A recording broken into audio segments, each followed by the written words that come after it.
And so for now, we'd like to go ahead and bring Mr. James Omosa Rwoti all the way from Los Angeles, California.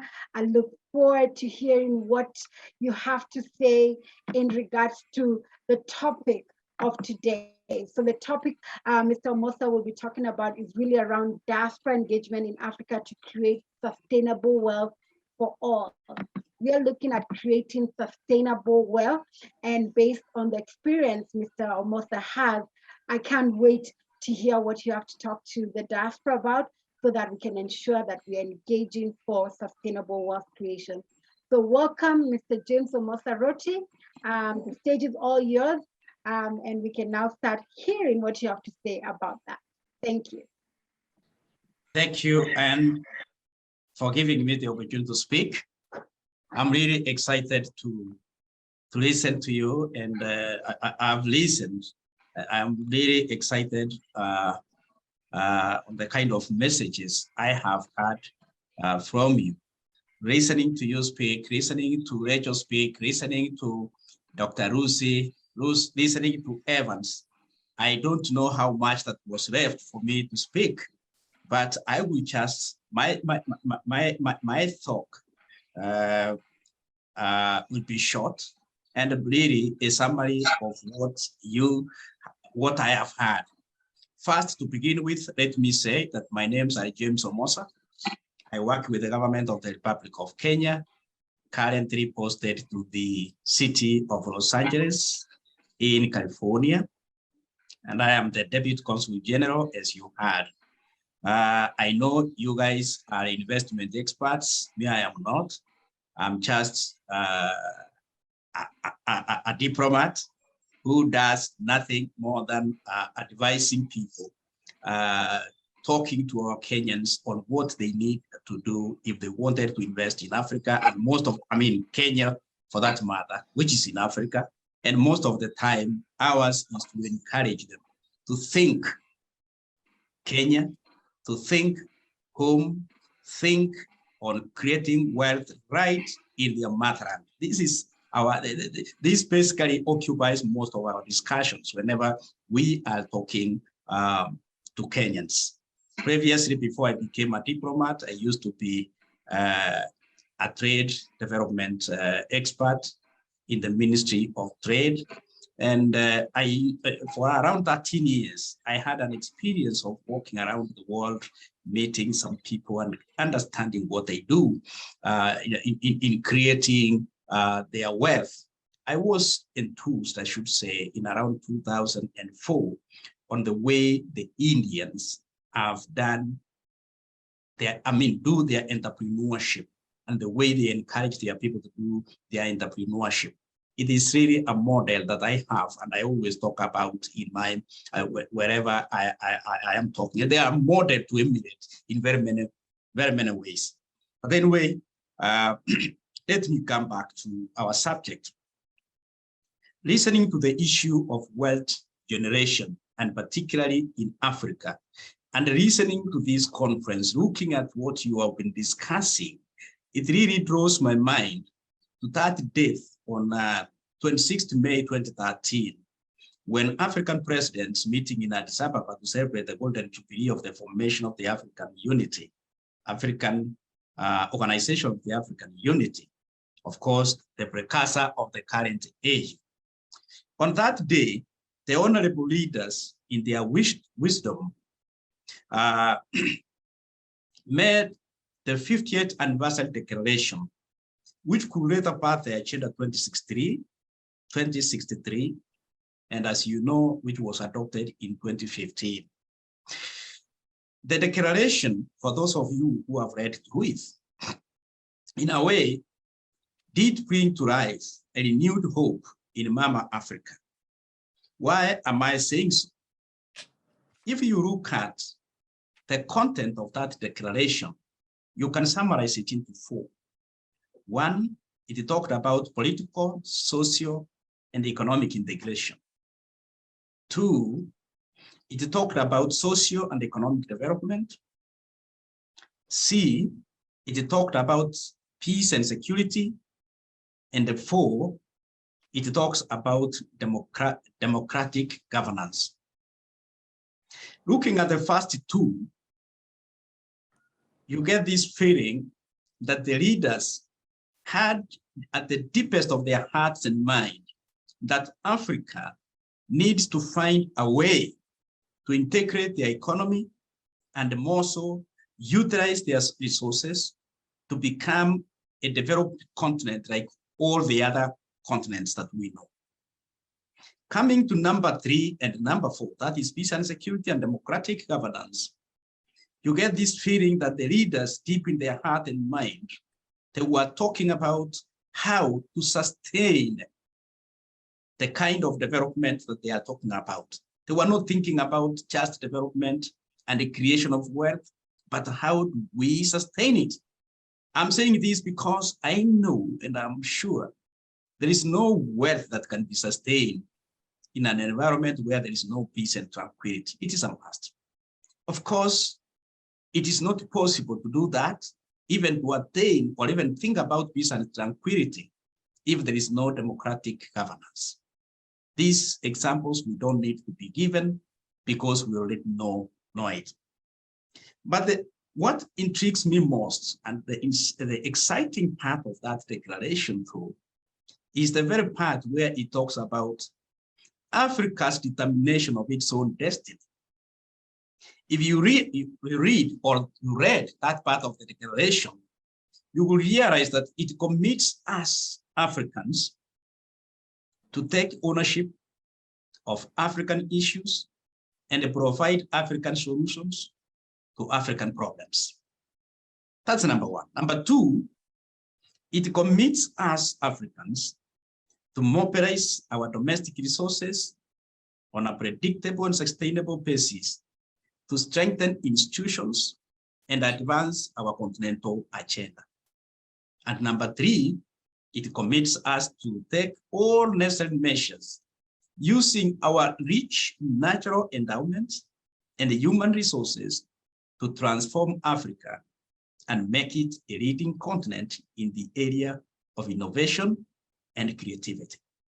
And when you look at it, particularly those of you who come from Kenya like myself, you will realize that these ideas did not only dovetail into the Vision 2030, which drives our development agenda today, but it also stands at the core of the Big Four agenda in Kenya today. If you look at the summary of these 3, you will feel like you can feel like it is talking about one statement, and that is we Africans must commit to own our own problems and should use our domestic resources, both human and non-human, to solve our problems.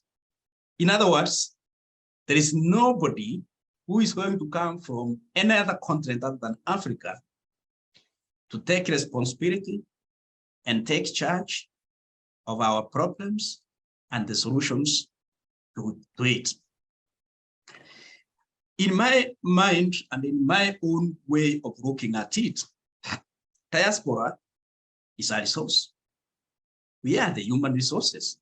We come from Africa.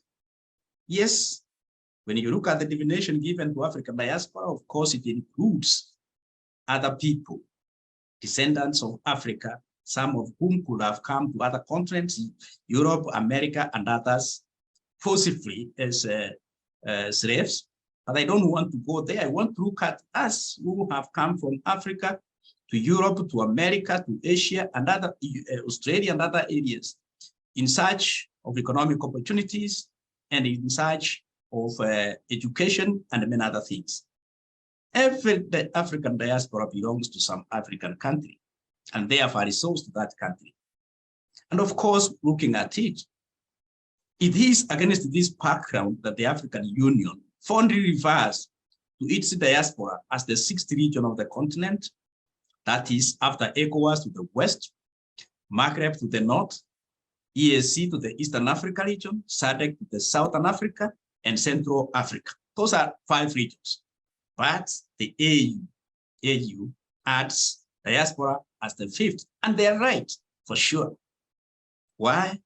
Because of the immense resources that we have in our diaspora today. It is not very clear how many Africans we have in diaspora. The only thing I normally see is the estimates done by the World Bank in 2013, which brought the African diaspora to around 140 million. But I think we should be more than that, probably around 200 million now. But what does the 200 million Africans portend today in terms of the economy if we were to be in Africa and contribute to what we have? I just want to give an example through remittances. I'm not saying that remittances is the key thing. I will discuss about it a short while, but I want to use it as an example. In 2021, the year that has just ended, the World Bank estimates that sub-Saharan Africa diaspora remitted 46 billion to their mother countries. When during that same time, foreign direct investments into the region was only 88 billion. 88, twice what we contributed. But look at it. A bulk of the 88 billion was an investment by one corporate company in South Africa. What does that mean? That our contribution as diaspora could be more than the foreign direct investment which we keep on chasing every day. In fact, the same World Bank estimates that in 2019, the foreign direct investments into sub-Saharan Africa was 32 billion.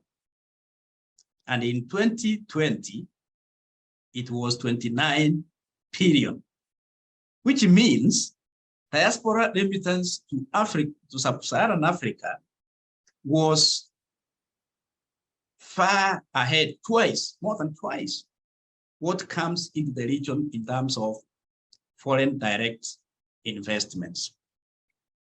Remittances is a big resource, and of course, many countries have kept looking at remittances as a measure of how much African diaspora can do. And of course, it is true. The remittances contribute a lot in terms of cooling the challenges that we have as African countries, particularly the challenge of foreign exchange shortages.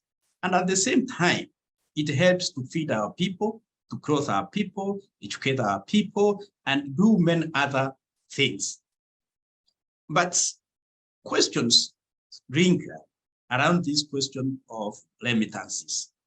For example, one may easily ask, does remittances really translate into actual wealth creation? In my consideration, this is a controversial question. Probably it requires research to be able to answer it exhaustively. I'm saying this because from my observation, the answer is yes and no. I'm saying yes because in some cases, remittances have actually been channeled into wealth generation ventures, and we can see them in some countries like Kenya, where I come from. We have hospitals that have been, of course, that are investments by Kenyan medical professionals who have grown up outside Kenya. We have hotels that have been appropriated by the Kenyan diaspora and very many other ventures. But looking at it critically and to a larger extent, I can say without a doubt that remittances are simply consumed, if not invested in idle assets, such as land or buildings. When I send my relatives money, they don't keep the money. They just eat, they pay school fees, they pay for funerals, they pay for weddings, and the story just goes. And otherwise, if there is any investment, probably we have done, myself included, probably to build my beautiful house, to buy a few plots here and there, and they are just there idle. Is that wealth creation? I don't think so. Ladies and gentlemen, let me say this. I am a Kenyan, and I mentioned it earlier on, but I very much envy Indian diaspora. I have worked in the state of Qatar for 4 years. I've lived in the UK, and now I am living in America. There is one characteristic about Indian diaspora. Regardless of where they are, in the Middle East, in Europe, in America, I've not been to Australia, I believe they also behave the same. Number one, they consume Indian basmati rice. They consume Indian biryani. They consume Indian spices. They wear Indian shari. They wear Indian vests. They wear Indian shirts and even Indian suits. This is not only cultural, but a deliberate and patriotic way of investing in their country and in the end contribute to wealth generation in their motherland. Remember, all those products have got people who produce them. By just consuming products made in their own country, they are contributing towards wealth generation in that country. Perhaps we may take these thoughts a little bit further. So, I mean, are diaspora about remittances? I don't think so. There are very many ways, in addition to consumption of African products, that African diaspora can immensely contribute to the development of their countries and their continent. Just think about facilitating trade from Africa to other continents, facilitating or assisting our governments in research, in innovation, in technology transfer, business and industrial connections and investments. All these are assets that are basically in us as individuals. The only thing is for us to move forward and translate these ones into real investments and wealth generation for our own continent, our countries, and our people. It is time, therefore, ladies and gentlemen, we thought of transforming the training we have, the technology we have acquired, the work experiences we have so far acquired, and translate them into some critical socio, commercial, and industrial ventures that will in the end lead to real and sustainable wealth creation, not only for us as individuals, but also for our relatives and our countries. It is time, I dare say, that we, the Africans, realized something, that the big multinational corporations that we see, the companies that mine our minerals, the companies that dominate the coffee, the tea, the flour, the beef, the dairy farming ventures in Africa, the companies that import and distribute oil in Africa, the companies dominating banking, shipping, insurance, and infrastructural development projects in Africa are owned by groups of individuals, if not groups of companies. Name them. Talk about Coca-Cola. Who owns it? You will find a group of individuals, a group of companies. Talk about Boy, that is supplying aircraft to Kenya. Groups of individuals, groups of companies. Talk about the people who are doing tea farming, for example, in Kenya. Groups of individuals, groups of companies. Talk about the big banks in Kenya. Look at who owns them. For example, individuals, companies. Then ask ourselves, suppose we, the African diaspora, consolidated our efforts, like Dr. Rusi Mackenzie said. Suppose we, the African diaspora, with our little resources, little money, with our knowledge, skills, and experiences, consolidate our efforts into owning some of these companies, buying shares, investing, because these companies keep on floating shares every day. At the end of the day, won't we be the owners of these companies and keep generating wealth for ourselves, for our country? Yeah, they will take their profit, but be aware that we, the Kenyans, we have the wealth. We are talking about sustainable wealth, wealth that will be available to ourselves and our countries for generations to come. Today, those companies owned by outsiders, they create the wealth and of course, go with it to their mother countries, leaving us empty as we were.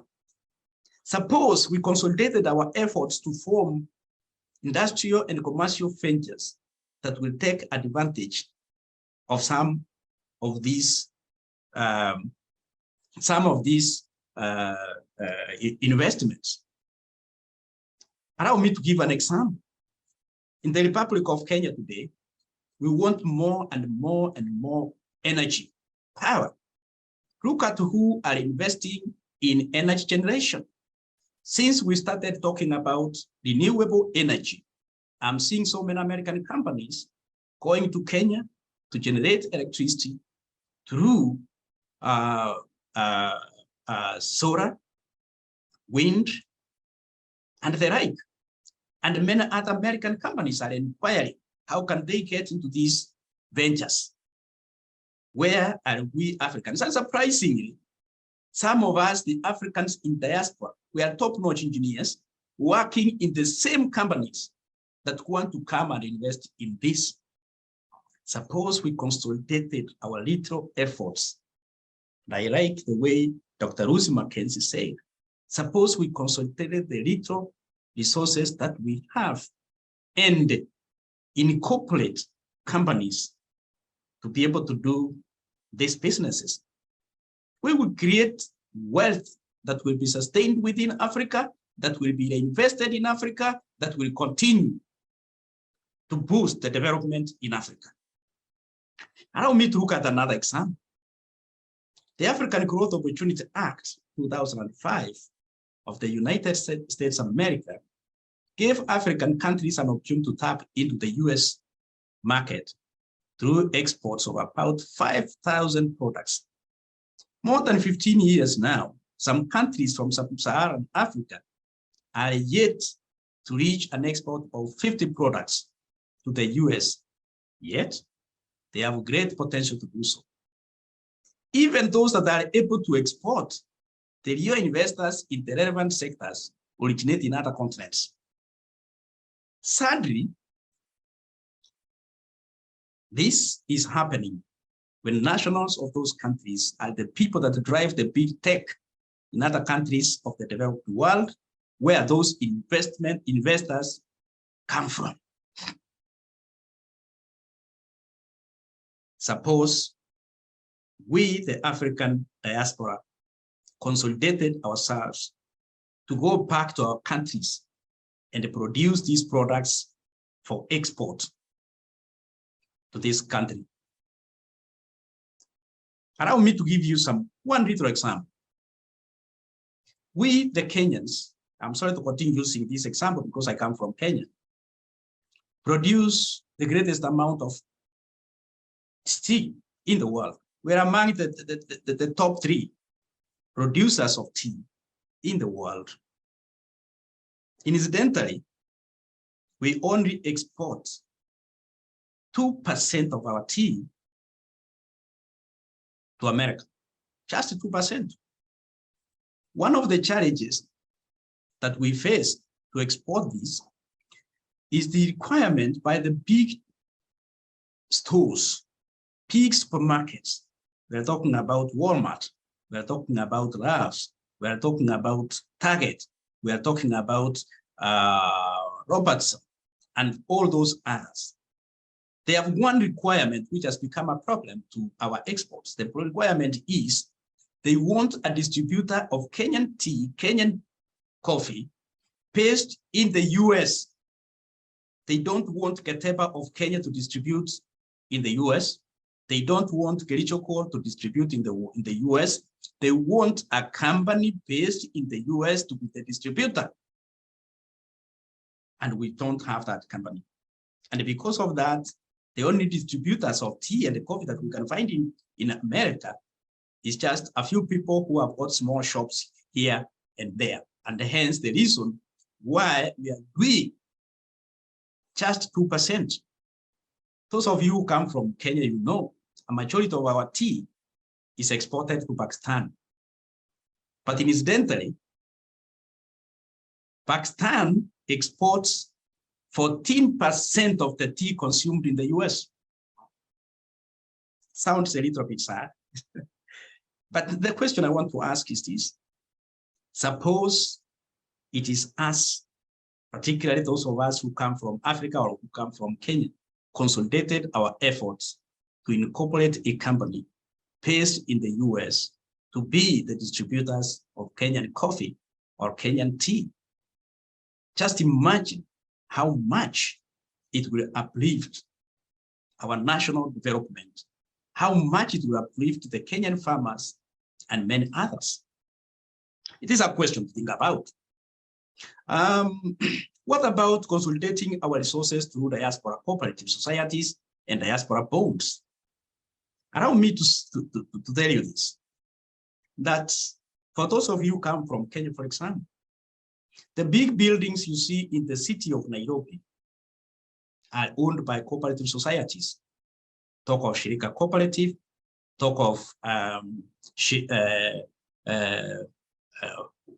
which one? Arambe Cooperative Society, talk of Ukulima Cooperative Society. These are the owners of the big buildings in Kenya. Mwalimu Cooperative and others. How have they managed to do this? And how much money who are the owners of this? And how much do the owners contribute? The owners are people who have come together with an aim to consolidate their little savings. People are contributing, as little as 500 per month, as little as 1,000. Some who are able, they are contributing 10,000 and the right.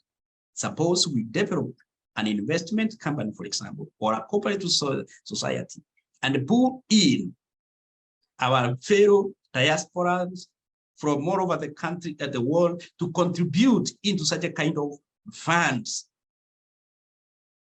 consolidation. Would we be the big companies to invest in the big projects floated by our own government? In the government of Kenya today, we are beginning to do roads on a PPP basis. We have already done one, the expressway in Nairobi, and we have seen. Suppose we consolidated our diaspora contributions, how much are we going to do? Last year, we contributed around 325 billion Kenya shillings.